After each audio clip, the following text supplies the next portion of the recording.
Each and every one of you listening to the sound of my voice. I'm Reverend Dr. Michael D. Matthews, pastor of the Faith Missionary Baptist Church here in Birmingham, Alabama, in the Roebuck community. And this morning is a special morning for us. We're going to be recognizing one of our outreach ministries. It's called the Food Pantry Outreach Ministry. And this particular ministry has done a wonderful job over the past 3 years. What they have done has been nothing short of miraculous because of what God has done through them. And we wanted to just take time not only to acknowledge them, but to acknowledge you, those who have been praying for us, those who have been supporting us financially. We want you to know that as we celebrate them on today during this morning's service, at 11 o'clock, and we hope that you can physically come. If not, join us on YouTube or Facebook, that when we acknowledge them, we're also acknowledging you. So we want to thank you for praying for us. We want to thank you for sowing a seed into our ministry, because I promise you that every dollar that you have sent in has been well spent to bless some of the families in the community. And I wanted to share with you, as we prepare for our service this morning, our focus scripture for this morning as we celebrate and recognize them. And it comes out of the Gospel of Matthew, the 25th chapter, beginning at the 31st verse, and I'm going to read just a few verses there. And it says, or reads as follows: "When the Son of Man comes in his glory, and all the holy angels with him, then he will sit on the throne of his glory. All the nations will be gathered before him, and he will separate them one from another, as a shepherd divides his sheep from the goats. And he will set the sheep on his right hand, but the goats on the left. Then the king will say to those on his right hand, 'Come, you blessed of my Father, inherit the kingdom prepared for you from the foundation of the world. For I was hungry, and you gave me food. I was thirsty, and you gave me drink. I was a stranger, and you took me in. I was naked, and you clothed me. I was sick, and you visited me. I was in prison, and you came to me.'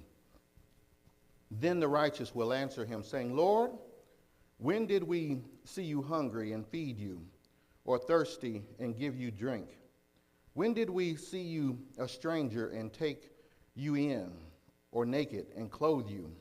Or when did we see you sick or in prison and come to you?'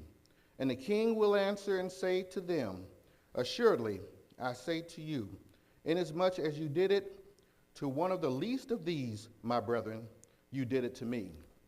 And that's what this is all about.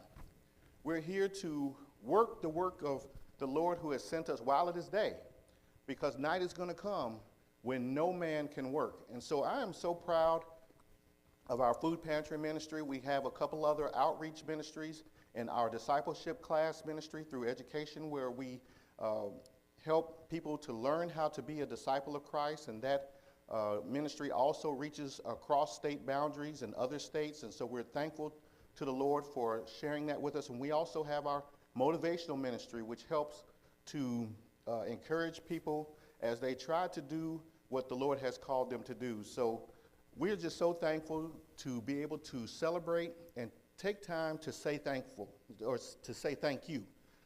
We just went through Thanksgiving, where we've given thanks to the Lord, but we also ought to take time out to say thank you to the fellow brothers and sisters that help serve side by side all year long. And the reason why I'm so proud of not only the food pantry ministry, but of this church, is because 3 years ago, when I was installed as pastor here, the pandemic hit shortly thereafter. And I came to the church and I asked the church, I said, what kind of legacy do we want to leave? Do we want to leave one where we run and hide, or do we want to leave one of service? And the congregation as a whole said they wanted to leave one of service. So we're celebrating the past service of the past 3 years, where we were going into a pandemic that it was unprecedented. We didn't know what we were going into, but God knew, and God kept us. He kept these church doors open. We didn't close our church doors. They were open every Sunday. We pre-recorded services where we could, but we were able to serve this community. And when we talk about serving the community, our mission here and our motto is bridging the gap between Christ and our community. And that is so relevant for us because we are a small church. We have less than 40 adult members. So it takes all of us, and it takes all of you. And that's why we wanted to take this time out to acknowledge those of you who have prayed for us, those of you who have seen something in this ministry to share with us either through Givelify or you wrote a check and you said you wanted to sow into this ministry. We want to thank God for you right now as we acknowledge those members of the food pantry, because we recognize that we have to move beyond the four walls of our church building and get out into the community so that the love of Christ can be shared through us as God has called us to do. So may God bless you, may God keep you, may heaven ever smile upon you. I hope to see you here today as we acknowledge our food pantry members, and we also acknowledge those partners in the form of Walmart and Hope Outreach Ministry, Sister Edna Roper, who have worked with us and toiled with us over these past 3 years to make sure that the families that God leads to this church were able to be ministered through the giving of food. Not only the physical food, but we also shared spiritual food through the sharing of the gospel and the sharing of the opening of the doors of this church so that we can minister to them. So thank you so much. And we look forward to seeing you at 11 o'clock if it is the Lord's will. God bless.